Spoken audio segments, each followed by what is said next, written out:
We had this yesterday, Jack. Listen to Sark asked earlier in the week about the personality of his football team. What is the personality of this year's team? We don't know, what the guts of this team is as far when live fire happens. They haven't played a football game yet. But here's Sark on what he's seen, what he's witnessed with this team, that he thinks will be the personality of it and what he likes about it. I think the personality of this team is a unique one. These guys are very fun. And I know that you're going to think, oh, that's a fun team. They're fun in a way that they do a lot of things with a lot of confidence. They do it with a real sense of vigor. They're hungry, they're tough, but yet they can have fun doing it along the way. And so I enjoy that because that's a little bit of my personality. I'm very intense in the moment, but I do like to have a good time. We work too hard not to enjoy what we get to do. And these guys give me that sense and that feeling. And so I do enjoy that.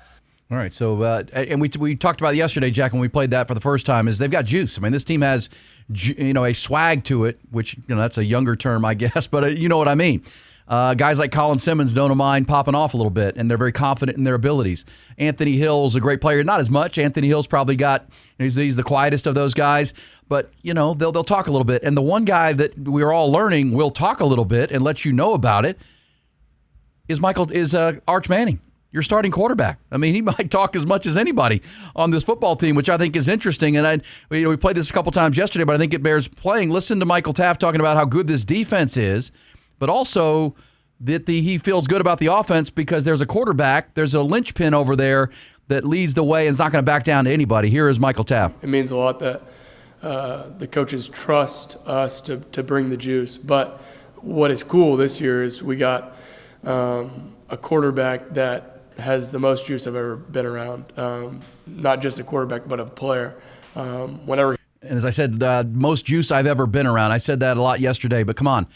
Michael Taaffe's been around a lot of players with a lot of juice, like a lot of good leaders. Cade Klubnik when he was in high school and around Sam Ehlinger before that. On his own team, the Bijans, the Roshans, since he's been here, Quinn Ewers and that group last year. And to say Arch Manning has more juice or more swag and confidence than anybody he's been around is a big statement, I believe. I think that is huge. And Arch doesn't say much when we get to hear from him, but obviously on the football field, what they see is a guy who talks the talk and walks the walk, and they feel very good. If they do give up some points, his defense isn't going to give up a lot, they don't believe. But he's going to be there to bring them right back. He's not going to flinch, and that's something I'm excited to watch. Listen to Arch Manning, though, Jack, talking about, not worrying about. He just wants a ball. I mean, at the end of the day, this kid just wants to show up and play ball and not deal with the outside noise, which there's a lot of it when your last name is Manning. But listen to the perspective from the starting quarterback, who you just heard, Michael Taaffe, the captain of the football team, the team leader, saying he's got more juice than anybody I've ever been around. Kind of take every challenge head on, and I'm excited for this challenge. It's going to be a big one. Open up with the reigning champs, so what more could you ask for? That's why you come to Texas. I'm just ready to play. I don't look at any of the media. If I see someone I have a private Instagram account. If I see someone, I click not interested. So private Instagram account, and if I see something that's not interested, there you go. That's a very mature. That's kind of you, Jack. He's kind of an old head like you are. I mean, kid's not Hollywood. He's not Hollywood. He is not Hollywood, but he's a baller. And you combine with Michael said, Taaffe, Daddy said about him.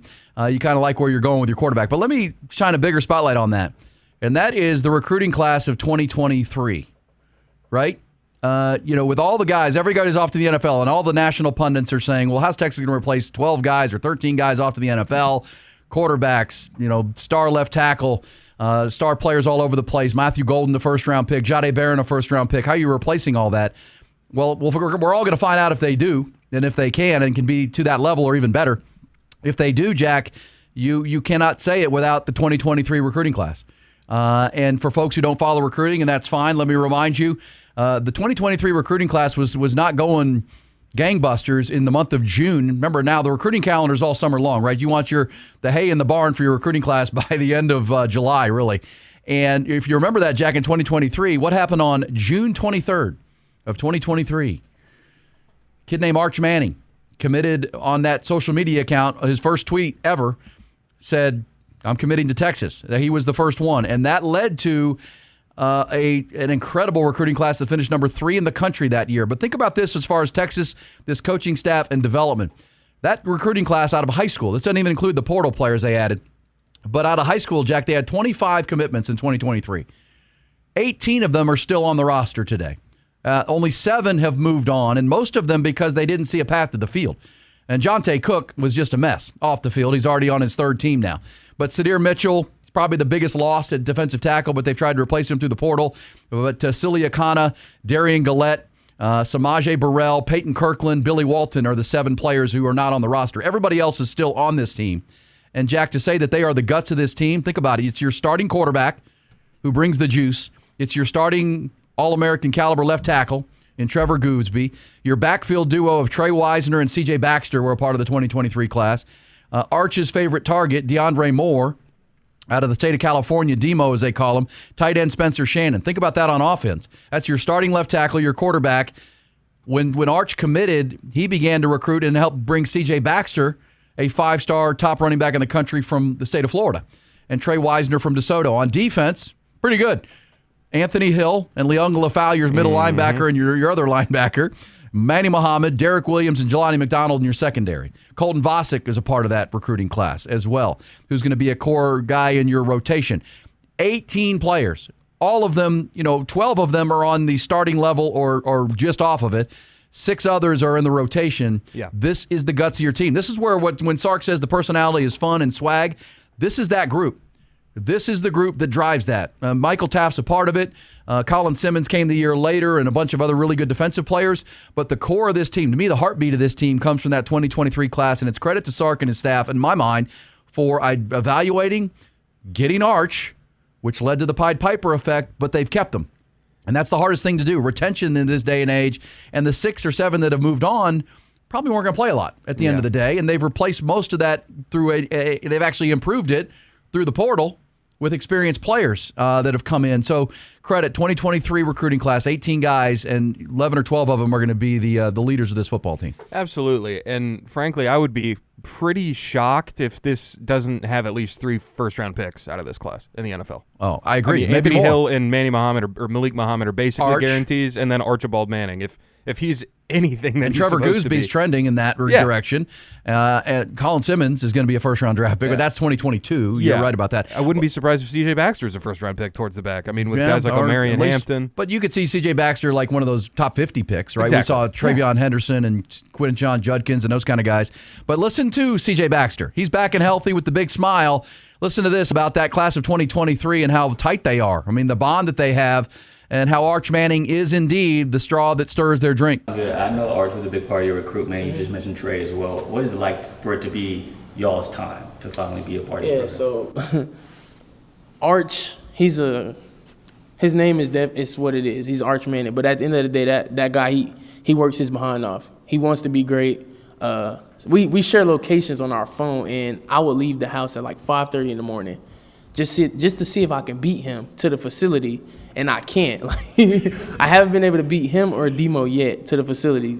That goes to show the type of guy he is. And then outside of off the field, he does stuff such as taking us to lunch or the small things like checking in on us, asking how the fam doing, stuff like that, because he knows it's more than just on the field stuff. And then to piggyback off that, for Trey is, we came in together. So there's nothing more that we want to see each other to see. When I went down last year and he stepped up, that made me so happy. Like, genuinely, it made me happy because nobody knew he was going to do that. Nobody expected it.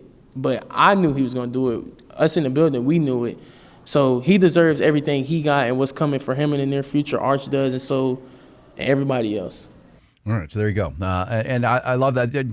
They follow each other's locations on their phone. That is such a new generation thing, and they can see where each other are and is, and Arch Manning's keeping up with everybody.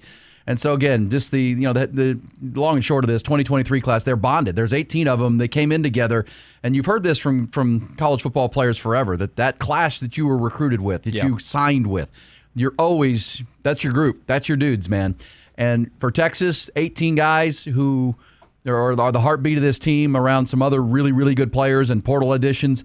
That will tell where this thing goes. Can they win a national championship this year, next, and for the first time in 20 years? Is this the group to deliver it? Well, this is the group that's going to do it. And you hear some pretty good things from a guy like C.J. Baxter talking about he can't beat Arch Manning and DeAndre Moore to the facility in the morning. And that's what you keep hearing. It sounds like coach speak a lot of times in rhetoric. But Arch Manning, that whole first guy in, last guy out thing, he feels like he is. He's the first guy in the facility. He's the last guy to leave the facility. And he might be your best overall player when it's all said and done. Apologies to Colin Simmons. That's pretty good. When your best players are your best leaders, special things can happen. Culture. And those guys have stayed together. And I love that CJ saying, when I got hurt, that sucked. But at the same time, I was rooting for Trey. I knew Trey would do it. And now they're back together as a dynamic duo in that Texas backfield from that class of 2023.